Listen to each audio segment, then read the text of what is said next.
It is now the top of the hour, and we are going to get going because that is what we do. My name is Doug Stryker from Savvy Training, and these monthly webinars are presented with Savvy Training and our friends at Kraft Kennedy. And today's session, today is Thursday, June 9th. Today's session is on Wicked Windows and Word Wizardry, presented by my friend and colleague Dan Bressler, who is the Senior Technology Coach at Nelson Mullins. Tracy Kraft will hop on at the end of the call, the end of the training, to talk about next month's webinar, which will be on July 27th. As a reminder, these webinars are being recorded, and I think I did the settings to be mics on and cameras on, so make sure on your side that your settings are appropriate for how you want to present yourself, or not at all. With that being said, tomorrow we will send out the recording of today's session along with the handout and shortcuts for Windows 10 and Microsoft Word 2016 and Office 365. I'm excited to hear what Dan has to say. As always, I am delighted when he hops on and helps to illuminate us on ways to make our lives a little bit more efficient. Dan, you have the comm. Thank you very much, Doug. It's a pleasure to be here again and do another one of these webinars with you guys. Today, I want to jump right in because I've got a limited amount of time to show you some really cool things. About 20 or 25 minutes or so, I'm going to fill your brains full of shortcut codes. If you're like me, I am a Windows and Word, basically a keyboard shortcut junkie. I love to use shortcuts on my keyboard so I don't have to go back and forth between the mouse and the keyboard. Now, I know you're thinking, oh, I know how to use copy. That's Control-C. I know how to use the Windows key on the keyboard. That brings up my start menu. Okay, great. But I'm going to show you ones that are a little bit more uncommon. Things that you may have never known before. You can try them out as we're doing this webinar. So feel free to try them as we go through. All right. So what I'm going to do is just get rid of this right there. There we go. You see the beautiful desktop I've got there. I actually took that picture about 4 weeks ago. So that is a live picture I took. I know y'all want to be there instead of here, but you're here. All right. Now, I've divided this session into two sections. The first section, the first half, is going to be on Windows 10 keyboard shortcuts. And boy, are there a lot of them. So what I've done is I've compiled a handout, which you might be receiving via email in the near future. These go over 5 different groups of shortcuts: essential shortcuts, desktop shortcuts, shortcuts you can use in your File Explorer, your settings page shortcuts, and also just standard Windows key shortcuts. So this is a handout that goes over all of the ones that you need to know. I'm only going to highlight a few that I find are worth the spotlight. Then after that, we're going to get into Word, because I know a lot of you use Word, if not all of you. You want a way to eliminate going back and forth between your keyboard and the mouse and the keyboard and the mouse, and I'm going to show you a few ways that you can do that. This handout contains all of them, every single one. It's a very thick handout, so you can keep it for future reference if you so choose. But ones I'm going to show you, again, are ones that I found very useful, and you might as well too. So we're just going to jump right in, shall we? All right, first, you probably know a shortcut known as Alt F4. All right, let me open up a blank Word document here and you'll see what I'm talking about. If you were to press Alt F4 on your keyboard on a live window, that closes that window. Rather than going up here to, rather than going up here to click the X to close the window, all you got to do is press Alt F4. Now, let me back up a little bit and just make sure you all understand the keys. I know this is elementary knowledge, but I just want to make sure you understand the keys that I'm referencing. Of course, you have your Shift key, you have your Control key, and then there's the Alt key, right? And the Alt and Control keys are on both sides, as well as the Windows key, all right? I may be referring to the Windows key quite often during the session, so make sure that you know where the Windows key is. I say that because when I visit a lot of the users in our firm, they look at me funny like, what's a Windows key? There it is. So now you know where the Windows key is, okay? All right, now that you've seen that diagram, I'm going to go ahead and try the first shortcut. I'm going to press Alt F4. Now, don't do that on your keyboard if you're in the Teams meeting because it will close Teams, so don't do it. But if you have another window open and it's active, press Alt F4, and that closes Word completely. Now, the other Word document is still open, but it did close the previous document I had open. All right, now let me open up another Word document, the one that I've already got saved on my hard drive. All right, so here's a Word file that is basically a newsletter. If I press Control F4, watch what happens. Control F4. Control F4 is the shortcut that will close the file inside of the application without closing the application itself. All right, that should close the Word document, but look, well, I did it twice. You can't do it twice. Let me try it again. One more time. All right, so let me open up another document. That one didn't seem to be cooperating. Okay, so if I press Control F4, that will close the document, but leave Word open. Right, and it actually just closed the whole thing because I have another document open. If you press Control F4 in a document that needs to be saved, you need to save it first. So let me do that. So you can't accidentally close an unsaved document. So I'm just going to put this on my desktop real quick. Yeah, that's fine. All right, notice that Word is still open. All right, I did not close Word. Now, in an environment like ours, where you have a lot of add-ins and plugins, Word takes an excruciatingly long time to open. So rather than closing Word and reopening it and closing it and reopening it all day long, simply close the document by using Control F4, and then next time you open a document, it'll be just like that. So let me open up the document that I just closed. Our File tab takes a while to open. Give me a second. There we go. Open. And I'll bring that document back up. Look how fast that came up. Boom. Usually it takes a good 2 or 3 minutes for Word to load. Okay, so that's Alt F4 and Control F4. The difference between the two, Alt F4 will close a whole window. Control F4 closes the document inside of it, leaving the application open. All right, I mentioned there's some Windows Explorer shortcuts that you can utilize. So let me go into my Downloads folder here, and let's say I need to rename this file.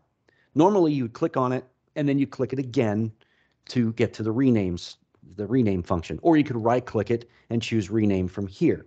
But did you know that if you press the F2 key on the keyboard, that will open up the rename box as well? So I'm going to press F2, boom. And I love the way that Windows doesn't highlight the extension of the file, because if you overwrite the extension, you could really mess up your file. So that is F2. All right, here's another one you may not know about. Windows I. Try it. Press Windows I on your keyboard, and that will bring up your Windows settings box. So many times I've seen people, when I ask them to go to your settings, how do I get there? Well, you have to go to Windows and then click Setting. Don't even bother. Windows I takes you to all the settings that you can possibly imagine. Okay. Now, here's what you can do on your desktop. Your Start menu right here. This menu, maybe it's not tall enough, or maybe it's too tall. If you want to adjust the size of the menu using your keyboard, you can hold down the Control key while the Start menu is open. Hold down Control and use the arrows. Remember the arrow keys here? These guys? Use the up and down arrows to either extend your Start menu or to reduce it. So I'll demonstrate. I'll hit Start and then Control, down, down, down, down, down, down, down, down. It's diminishing it. If I want it larger, or if I want it longer, I can press the right arrow key or the up arrow. Whatever arrows you select will affect the size of the Start menu. Okay? Just a little quick shortcut there for you. Of course, when you press the Windows key on your keyboard, obviously that brings up the Start menu. All right? Now, if you're in Edge, now this worked for me yesterday, but it didn't work for me today. So I'm going to try something here. I'm going to go to our intranet site here. And let me go to a different website, like, I don't know, I'll go to hurricane activity site. Okay, good, no activities in our area. I'm thankful for that. Thank you. If you want to go back a page, normally what you do is press the back button on this, the browser window. But look what it has for the pop-up. You can actually press the Alt key and the left arrow key to go back. Now, I was told before you could press the backspace key on the keyboard. That's what worked for me yesterday, but it didn't work for me today. Let me try backspace now. Yep, doesn't work. So trust the pop-up. Alt and the left arrow will take me back to the previous page, which is what I just did. All right, rather than going to your mouse and finding the back button, you can press Alt and the left arrow. And likewise, if you press Alt and the right arrow, it takes you back to the page you were at before then. Now, here's one that I actually learned a few years ago and thought it was pretty cool. I don't use it as much as I teach it because you have to get in the habit of doing these things. At the bottom of your screen, let me zoom in here. You see all the shortcuts that I've got down here? A lot of shortcuts. If you want to launch these shortcuts, rather than clicking on them, like if I want to go to Word, or this is Audacity, this is something called 6 Disciplines, Adobe Captivate, you can actually press the Windows key on the keyboard and the number position of that shortcut in your taskbar, and it will launch that application.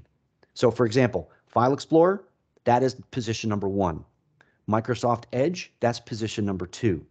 So let me go to 3, 4, 5. If I press the Windows key and the number 5 on my keyboard, it should launch Audacity. So here we go, Windows 5. And there it is. Now, do you think that's useful? It's up to you. I haven't used it. I think it's cool, but I've not gotten into the habit of doing it because you'd have to remember the position of the shortcuts in your taskbar. All right, so if I wanted to launch 6 Disciplines, I would press Windows 6, Adobe Captivate, Windows 7, and so forth, all the way across. So that's kind of a neat feature. Now, if you want to cycle through the apps on your taskbar, you can press the Windows key and the letter T, as in Timothy. So I'll press Windows T, and you see what it did at the bottom of my screen? It highlighted with a box which icon that I want to launch. Now I can use the arrow keys, and I can go through each of these shortcuts, and if I want to launch like the snipping tool, I just press Enter, and it will launch the snipping tool right in front of me. Pretty slick, right? Windows T will do that. That cycles through the apps on your taskbar. All right, that's all for the Windows shortcuts. There's a lot more, guys, like Windows L will lock your machine if you're walking away and you have confidential information. That's something you should know just by practice. Windows F will open the Find dialog box. There's a lot more, and they're all in the handout. But there's a couple of bonus features I want to mention real quick. If you have Windows open, like I've got Word, I've got the snipping tool, I've got Power PDF open, maybe I've got Cisco Jabber open, which is our telephone. Look at all these windows. It gets a little messy, right? If you want to focus in on just one window, you can now this is not a keyboard shortcut. This is completely opposite. This is using your mouse. If you click and hold on the title bar of that window that you want to focus on and minimize all the rest of them, give it a shake. So I'm going to go ahead and shake it left and right a little bit, and everything else disappears. All the other windows are minimized on my taskbar. If I shake it again, it'll bring everything back. So let me do that. Give it a shake, and there they are again. All right, so that is Windows Shake. Now, did you also know that if you are in a document, let me make some changes here. Let me copy this Word paragraph, and I'm going to paste it. And if I try to close it without saving it, of course, I get this prompt. Rather than reaching for the mouse and clicking save or don't save or cancel, you can use the tab key on your keyboard to select the different options. Every time I hit tab, it's going to cycle through the selections on the window. So if I want to save it, you see the little dotted line that surrounds the word save? The others don't have that. That's letting me know that this is the button that would be selected if I pressed either the enter key, or did you know you could press the space bar too? Space bar will press the button as well. All right, so there you go. A couple of bonus features there. Now we're going to jump into Word shortcuts. These are my favorite. I like this. Word shortcuts, I see so many people using the mouse for functions that they could easily do just by not moving their hands from the keyboard. One of the things that I always mention right up front in Word is if you want to launch any command or go to any tab in Word, press and release the Alt key, because when you do that, it does this. There are keyboard shortcuts that pop up everywhere, and it is corresponding to the command that it will launch. You see them up here in the tabs. So if I wanted to launch the review tab, I could just press R right now. If I wanted to go to the layout tab, I press P. If I want to launch any of these shortcuts on my quick access toolbar, I could do that. That is how you'd launch them using the keys. This is good if your mouse stops working and there's no way that you can stop working on the document. Maybe your wireless mouse died and you need to still continue to work. This is a great way to get to those options. Just the Alt key. All right, now let's focus in on some of the nitty-gritty stuff in Microsoft Word. Let's say I needed to change the font size by 1 point on these paragraphs. Instead of going up here and clicking the drop-down and choosing 14 or 16 or 18, notice it only goes in increments of 2 after the number 11. Well, what if I want 13 or 15 or 17 because that's the font size I want? And of course, you can use, get out of here. You can always use these here to increase and decrease your font size. But I'm here to tell you that you've got a keyboard shortcut, my friends. If you hit the Control key and the left and right square brackets. Now, if you don't know what those keys are, let me bring my little handy-dandy picture of the keyboard up. These guys right here. People call them the French brackets. There you go, because it's a French bracket up at the top of the keys, yes. And then you also have the square brackets, which are the not-so-fancy ones. If you hold down Control and press the left key for the French bracket, it will reduce your font size by 1 point every time you press it. And I'm guessing you can figure out what happens if you press the one on the right. It will increase your font size by 1 point each and every time. So let's do it. Control and the right bracket. Look at the font size indicator up at the top. It actually shows 13. That wasn't a selection in the list, but I was able to choose it by using Control and the right bracket. And I can keep hitting that right bracket until that font is huge. Okay? So that's something you can use to increase and decrease font sizes. There you go. Now it's really tiny. Okay, so those are increase and decrease font sizes. I will just breeze through the next one here because I'm sure you all know about undo. When you press undo multiple times, it undoes each and every action. Instead of clicking on that button over and over and over and over again, you can press Control Z over and over and over again, and it will undo and undo and undo. Also, you can press Control Y, did you know that? To redo an undo that you didn't mean to do, okay? So if you hit undo too many times, you go, oop, I didn't mean to undo that. You press Control Y, and that will redo the undo. There you go. Say that 5 times fast. Okay. All right, now we're going to get into some of the not so commonly used shortcuts. For example, if I want to put in a website link up here, you know that if you type in, www, here we go, www.whatever the website is.com and press enter, it automatically creates a link to that website, right? Well, sometimes that doesn't work. Maybe you want this entire paragraph linked to a website. Instead of going up to go, oh, where's that hyperlink option? Is it mailings? No. Is it layout? No. Is it design? Well, I happen to know that it's under the insert option, which you probably do as well if you've used Word a lot, and there's the hyperlink. But you can also use Control K. Control K. So let me press Control K on the keyboard while this paragraph is highlighted, and it instantly brings up the hyperlink window. So I could hyperlink to an existing web page, place in the document, or an email address. I'll just go ahead and link it to www.yahoo.com and then click OK. Now the whole paragraph is linked. All right, so Control K, let me press Control Z to undo. There we go. Control K will insert a hyperlink anywhere your cursor is or whatever text you have selected. All right, now navigation options. I got this large document. It's about 19 pages. How many of you keep pressing the page down key to get to the bottom of the document like I'm doing right now? I'll sleep doing this. Press Control End, E-N-D. You know that key over here on the right? At least on my keyboard, it's the End key. That'll take you to the very bottom last page of the document. So I'll press Control End, and now look, I'm on page 19 instantly. Just like Star Trek warping you to another galaxy. Boom, I just warped to page 19. So what if I need to get back all the way to the top? Another pretty common shortcut is Control Home, and that'll take you all the way to the top. Now, let's go to how to use those in a different way, navigating through a paragraph. I see this a lot in many of our offices. In order to get to a word, you can either click on it, like if I wanted to get to the word point, you could click on it, or use the arrow key to go all the way to that word. How long is that going to take you? Yeah, too long. So here's what you can do. To quickly navigate to a word, and if you're too lazy like me to get to the mouse and click on it, you can hit Control and the right arrow. Watch what it does. So I'll hit Control, right arrow. Boom, beginning of the next word. The next, hit it again.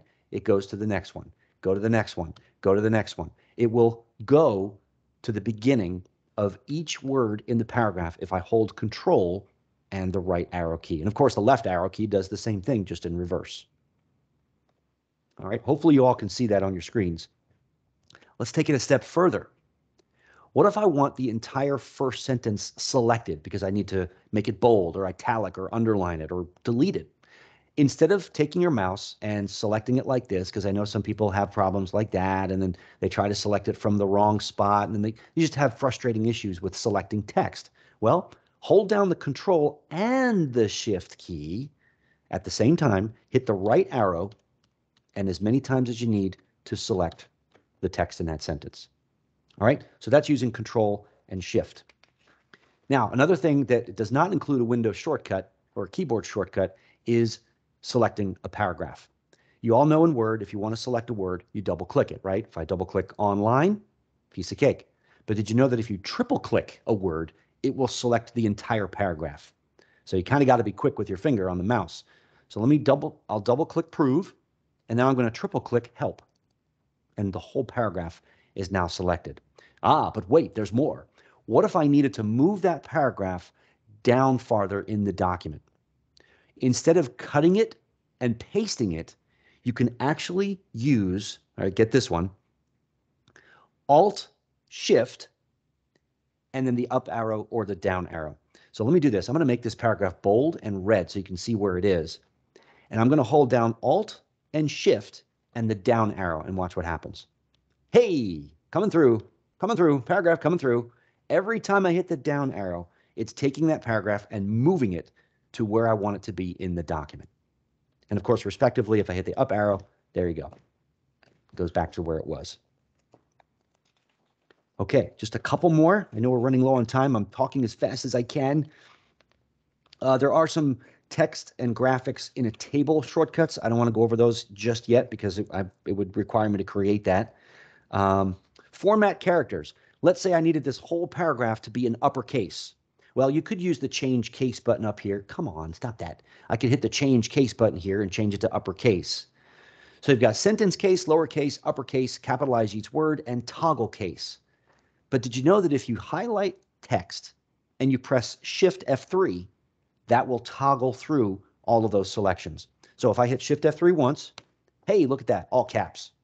I hit Shift F3 again, hey, look at that, all lowercase. Shift F3 again, oh, look at that, it is now sentence capitalized. So you can use Shift F3 to change the case of your selected text.